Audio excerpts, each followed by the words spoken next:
Hi guys, what's going on? Welcome back to the OCD. This is the second episode of OCD Podcast. I'm Chris. And I'm Daryl. And I'm the old man. All right, that's what's up. Together we form Voltron of OCD. OCD. And it is just what it sounds like too. No. Yeah, actually it is. Yeah, it is.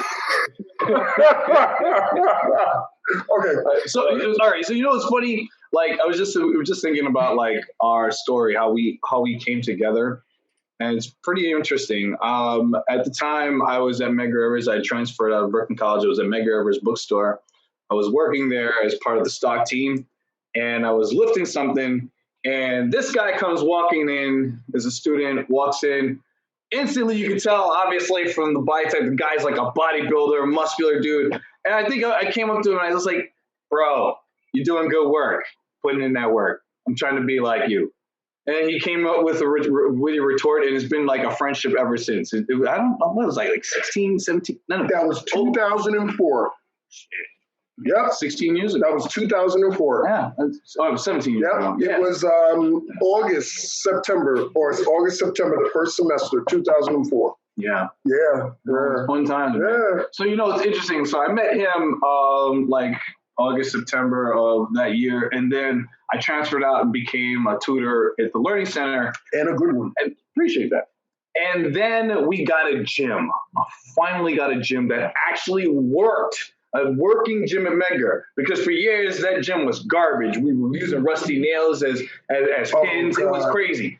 So we got. You never saw it? Oh, you never I never saw the rusty one. And I swore a rat was going to run by me. It was crazy. Oh my God. People were so desperate just to work out. It was insane. Yeah. So when we finally got a gym, Daryl became the head of it. He was the lead trainer. Only. Well, but lead trainer. Yeah. And it flourished. People came. It was like, if you build it, they will come. Uh-huh. It was awesome. And then some big guy comes walking into the gym, like doing his single leg press on a leg press machine. And that happened to be the old man. At the time, I was like, man, I mean, you were fit. And by fit, I mean more like round fit. But it's husky. The word is husky. I wasn't. I mean, it's the male plus size, aka husky. I wasn't going to say it. Oh my gosh! So male husky plus size Otis comes walking in there. Two adjectives, right? Look at you, English major. I wasn't going to say it. And he's doing the single leg press machine. I was like, that's pretty smart. I like that. And since that time, I was like, I started adopting some of these things, and I just became like, the fun and fungus, just attached and I remember I walked into the bookstore just like Chris said, and he pretty much said what he said, and it took off from there. Obviously, the vice president of the college at the time, I went to him and asked, why doesn't this college have a gym? Why not? This is a CUNY college. And he said, are you interested? Well, yeah, I'm interested in getting it set up, yes, because I'm afraid of I might need a tetanus shot when I go to this one that's down there now, right? So he gave me a budget. Yeah. This guy talked himself into a job. That's insane. He talked us into a gym and a job. He gave me a budget. He override the athletic director and he gave it straight to me. Maybe that's why he didn't like it. Anyway, so maybe. Athletic director, you've been doing this for like 10 years. Yeah, and nothing has improved. Right. We're going to give it to this guy. One semester, and he got it done. Yeah, it was in one semester. Yeah, it was. Since then, it was. Yep. So it took off from there. I remember the day Otis walked in. Yeah, I do. He looked like a little sumo wrestler. Yeah, he did. Round and husky. Round. Yes. But sumo wrestlers are round. Okay, right? And he snowman. And he looked like he just needed some consistency. And I pride myself on trying to coach and just give someone character enough to do what they have to do. Consistency. So how did you feel when you first walked in? Yeah, that's true. We never really heard your story about how you actually met us. I don't know if you met us at the same time or... This is going to be interesting. Here we go. So what I remember, I do remember asking around, do they have like a gym in this? And it was like, yeah, go downstairs to this building, make a right down this and that. And so I had to go all the way down to the basement. And you get there to this door and you hear music. And, right? You hear music. Yeah. Yes, definitely music. So I'm like, all right, this is definitely the gym. I'll go in. And it didn't feel like a gym. It felt like a mini little club. Yes, exactly. It felt like a mini little club. I'm like, dude, this is not a gym. Weights. Yeah, I'm like, dude, we get to live and party. That's dope. Listen to some good tunes. Yeah, man. That's some good tunes, though. I'll say that. The thing about it was that it was encouraging. It makes you invited to keep coming back. Like, you know what? Yeah. I'm going to come back as a good hangout spot. But anyway, I don't know which day it was. Yes. It was like, you know what? I'm going to come back because it's inviting. And plus, if I get to lift weights and, sweat a little bit, I don't mind too. Yeah, that always helps. It helps a little. Yeah. So I don't remember which day. In hindsight, I realized Chris was always there, but I never knew Chris.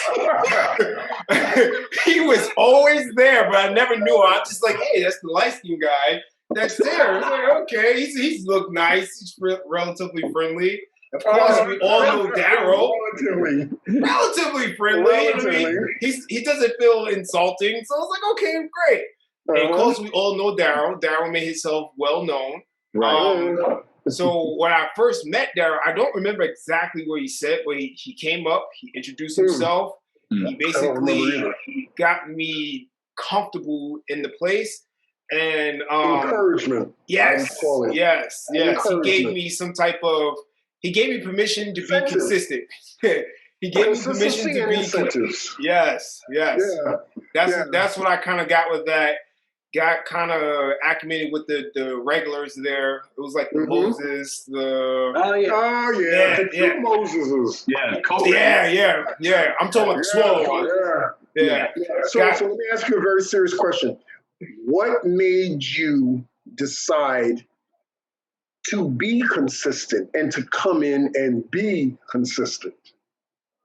Fair. I always loved it, but the real catalyst was when my mother passed. Honestly, when she passed, passed from heart failure, and that kind of threw like a shocker because it came out of nowhere. So I'm like, oh my god, yeah. So I was like, you know what?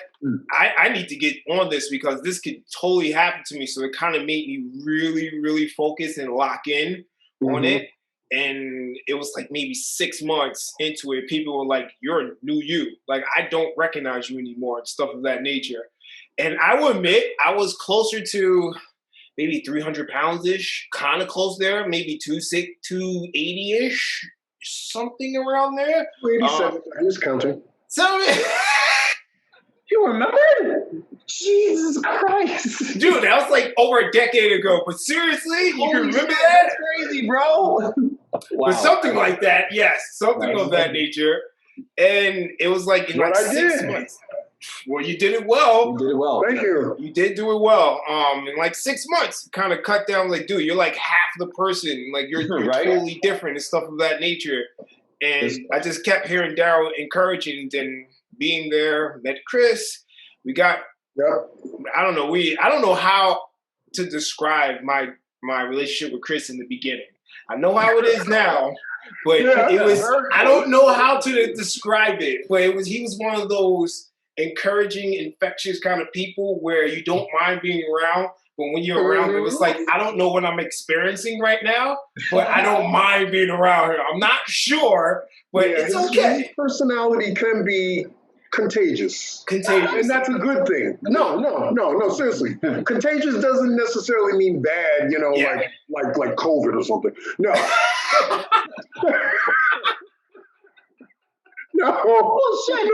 No. Seriously, personality. Yeah. Good. Good personality can be good. You know? So after you got into it, what kept you there? What kept me there? What kept you consistent? Honestly, it was more so the environment around me, the support team. It was the support system where if I felt, let's say, lazy, or I felt it was one of those dog days, I didn't feel like doing it, or stuff like that. It's like I had Daryl in this ear, and then maybe a day later I have Chris in this ear talking something else, and then I have someone else there, and they were like, "Come on, let's just do it." Then we kind of made many little groups to kind of keep you together, so that community kind of base really helped you get through it. That was the key for me. What about you, Chris? What made you always come back to our lovely Mega Average gym? All right, so I'm gonna be honest with you.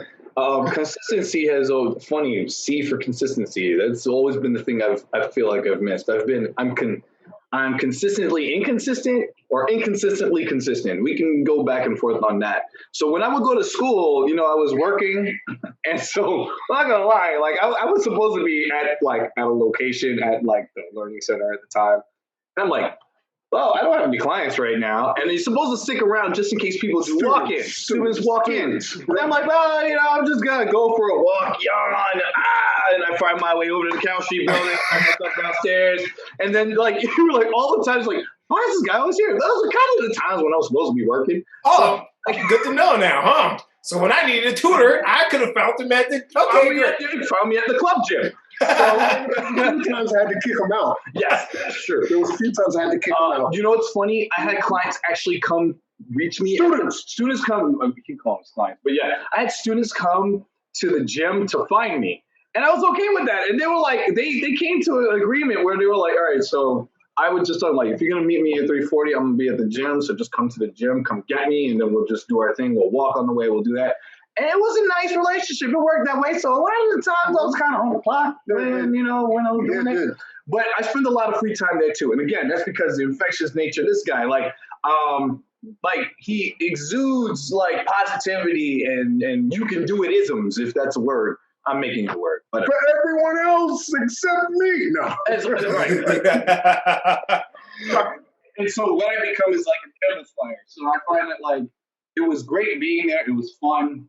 Sometimes I would just go there straight, and I'm spending 4 hours in the office, and I'm like, 4 hours into the gym, no one showed up. So here I am, literally getting paid to work out. I mean, it's not supposed to be that way, but that's good. That's a good thing. Nobody needs to know that. But I mean, the fact is, like, what kept me coming was him. At the time, my mom was going through, and it's funny that you mention that, because like my mom was a big motivator in terms of my health as well. Mm-hmm. My mom had been recently diagnosed with diabetes, and then she made a complete change where she became like this workoutaholic, got a treadmill, started running, started working out. We went on Weight Watchers together, and so part of that. Like I wanted to continue to keep doing that and going to the gym. And while I was, doing that, I was going to the gym.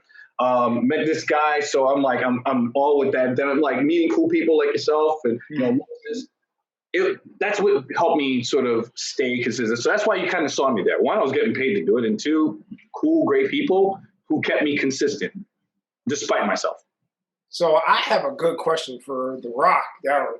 I knew what. What was the vision that you had when you first created this gym? What was the vision that you saw a year from when you started, 2 years out? What did you see, and did it kind of come to true for you? Yeah, it did because it was a spit hole. I'm saying that politely. It was a spit hole that you would not want it to have walked through. And I personally, I needed a part-time job. I was taking classes. I mean, and then it turned into full-time. Then I was still taking classes. But I loved it. And my 3.5 years there, it was enjoyable. It was enjoyable. And you were speaking about moms. This guy here was there when, let me see, my father passed in 2008. And I was still at, of course, Megger. And then I lost my mom just 4 years ago. And you guys were there for me. So, through all of that, workouts was my salvation. Besides prayer, workout was my sanity, my existence, reason to keep going on.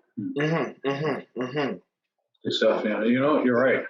That makes sense. Yeah, it does. It does. So this kind of segues into this next question of what are the... Hold on. I'm sorry, I'm sorry. There was another thing that's very important. Good. Helping other people took me out of myself. Something bigger than you. Something bigger than you. Exactly. I was just talking about that, yes. Exactly. It took me out of myself, helping others. And I'm sure you probably know it, there's an old gospel song, if I can help somebody along the way, then my living shall not be in vain. Yes. That's great. I'm glad you interrupted me. Okay. But the segue question I was going to ask is, because we all have good experience in exercise and fitness, what are like the 1, 2, maybe even 3 things that you've kind of gained over your years in fitness, your experience, or what kind of gems would you give? So if you can go back 20 years from now and talk to the young Daryl, what would be the 3 things you would tell young Daryl that fitness is going to do for your life? That's good. That's a good question. Damn good. All right. Good question. Yeah. I know. Keep it up. You're doing the right thing. You're heading in the right direction. You need a reason to exist. And at times it was, like I said, it was my salvation. And I loved it. I was, before I came back to Brooklyn and to Megger, I trained at a private club out in Five Towns, Long Island. I got my experience there, got my certifications there. I loved it, okay? They loved me and everything, but it was time. The complex I was living in wanted to go co-op, and I had to move back inland because the parents started getting ill, failing, that yada, yada. So I knew it was time to get back closer to them. I'm the only child.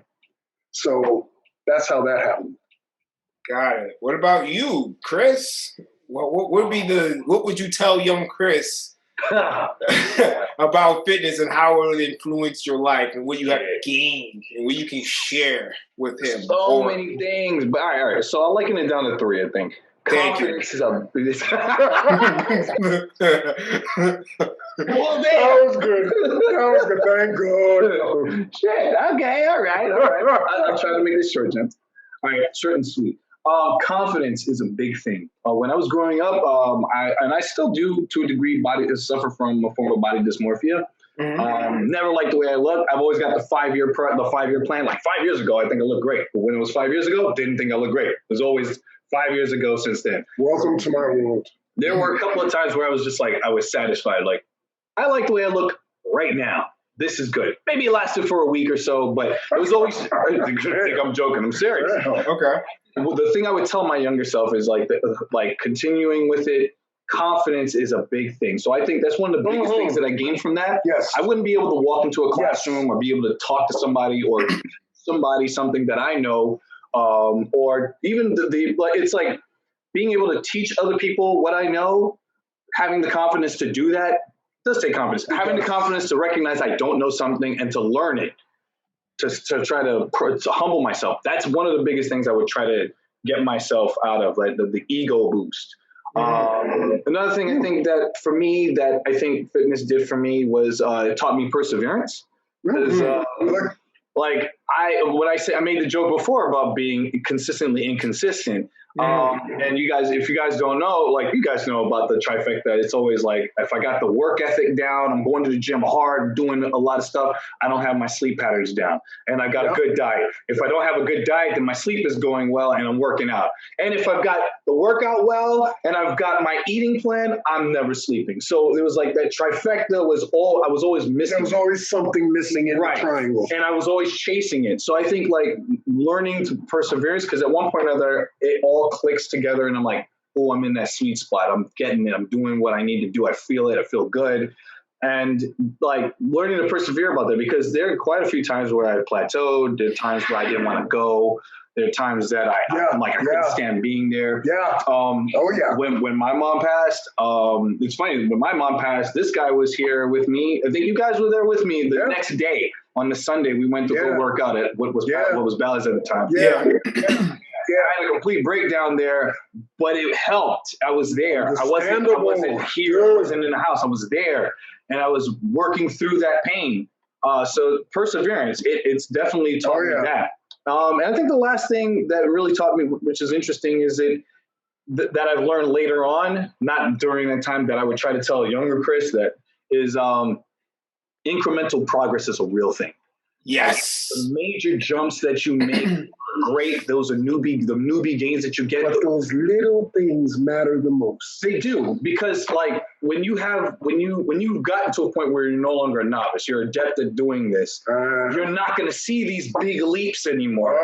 When you don't recognize that you're actually making progress, then you're like, oh, I must be doing something wrong. Incremental progress, going up 2.55. I go back to that because I used to scoff at those numbers. I'm like, if you're not going up by 20 or plus, you're not doing well. Right. Yeah, but he Come on, you guys know. The compulsive end of OCD. I do. God, do I remember with the pull-over machine. I remember it. We did 10 sets. It was nuts. Oh, my God. I remember. And trying to get him out of the dude. There's always tomorrow. Right. As long as the Lord lets you see it, there's always tomorrow for progress. And grade A, that was me. I was never that guy who was just like, oh, it's not enough. It's never enough. But learning, like, if I could teach myself about incremental progress, that there's a newbie gains big boost, and that every progress, every step you make forward is still progress, whether you're crawling on it or whatever. And scaffolding as well. Like, how to teach somebody how to do something from the ground up. If someone doesn't know anything, I'm going to show you how to try to do the proper form, the breathing techniques, just do this, follow me, because that might be somebody who could do it if they know. But scaffolding, and that's actually helped me in terms of teaching. Scaffolding and incremental progress is something that I talk about to students and clients, and it's something that I've finally kind of learned myself. So those are the three things I think I've taken from fitness. How about you? Yeah. So me, I'm going to piggyback what the last thing you said was the increments. It taught me patience. That nothing comes overnight, that you're going to have to keep going with it. If you're not successful, you kind of have to accept that and come back the next day and try it again. So that kind of piggybacks off what you. The next one is definitally what you said with scaffolding. You kind of looking at my notes, Chris, a little bit, but it's kind of basically, it allows me to teach other people. It allows me to have a platform where I can share my experience with others in a way that I understand the best. I realize that everyone does not learn the same. Everyone is not in that's very important. A word kind of thing. A lot of people are movement people. They need to feel, move, and be in space. And this is one of those platforms that kind of help me address what other people do and stuff like that. The last one really for one, tell, show, do. Yes. I mean, that's perfect. I'm not even going to add to that. That's perfect. The last one really for me, the most was it helped me spiritually and mentally. It helped me get closer to my creator in the fact that it helps me stay in the here and now. I'm in the gym right now. That's important. I'm in the gym right now. You need to focus on what's happening right now. You need to be more in tune with your body right now. No point of looking ahead because it might not be there. Focus on what you have right now. be with yourself now, understand yourself, what changes in you, and be more. It helped me become more sensitive of my body and my mind and how I use it for certain things and visualize. So it really, really helped me buckle down with that. So that's like the biggest thing that I contribute fitness for me in my life is being more spiritually and mentally grounded in everything I do. So those are my 3 things. And I would tell younger Otis is that, yes, you are doing some very interesting things, but stick with it. Stick with fitness. Go into it. Dive head first. Don't look back and don't second guess it. Stick with your instincts. So those would be my quick kind of conversation I would have with younger Otis. Excellent. Okay. I think we need to wrap this. All right. Even though there was more that we could all talk about. So what about a part 3? I like a part 3. Part 3 is cool. Yeah, because it sounds like we each have more in our stories. There's more in that stew for each one of us. The stew. Is it like brown stew? Is it like stewed chicken stew or like No, it's like beef stew with potatoes and onions and carrots. It's a whole mess of stuff in there medley that makes us who we are today. Oh. Yes, I like that. Okay. We all coalesce around that, like how we bridged together, came together, formed together, and no matter how things have gone, we've always been together. It's true. Great. So I can say fitness has been fantastic for me. It's shown me a lot of things. Shown me another side of my mother that has helped me and has helped me connect to great people. Obviously, has helped me become better about myself. There's a lot to it. It is, and like I said, it doesn't just stay in the gym. What you do there formulates and goes further out. So as long as you continue to try your best with good tutelage, I mean, it really just pours and oozes out of you. Like, it's crazy. The confidence that exudes, the new mythologies, the way you think, the new sort of snap on life, I believe. The way you snap on life. Snap on life. I like that. Snap on life. That might be my phrase for the day. Snap on life. I have an idea, fellas. What about for part 3? We will speak or share our experience of how fitness have helped us get into the careers that we have chosen. How that has been the driving force into that. So that's a good preview of what we're going to talk about next time, people. Of how fitness helped got us into the career path we chose. Oh yeah, I know mine is very interesting. At least mine, I jumped in a couple places, but we'll leave that to the next podcast for everyone else. Right, exactly. That's gonna be fun. Yes, I can't wait to hear Daryl's and Chris. Yes. Oh my God! Oh, geez. Yeah, no pressure, but pressure. You better make sure it's a good story. Oh, geez. But yes, people, this is the OCD. Thank you for listening to us. If you have any questions, feel free to reach out. It will be put out when the podcast comes out, okay? Until next time.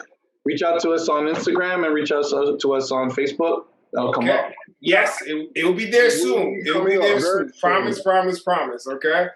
I'm kind of loving this. I'm loving this. I'm loving spending my time with my 2 best friends. Man, these men are been increments in my life. They have really been anchors for me, and I'm beyond grateful for having them in my life. So thank you. Why you have to mess it up? Why you have to mess it up? See, it was good.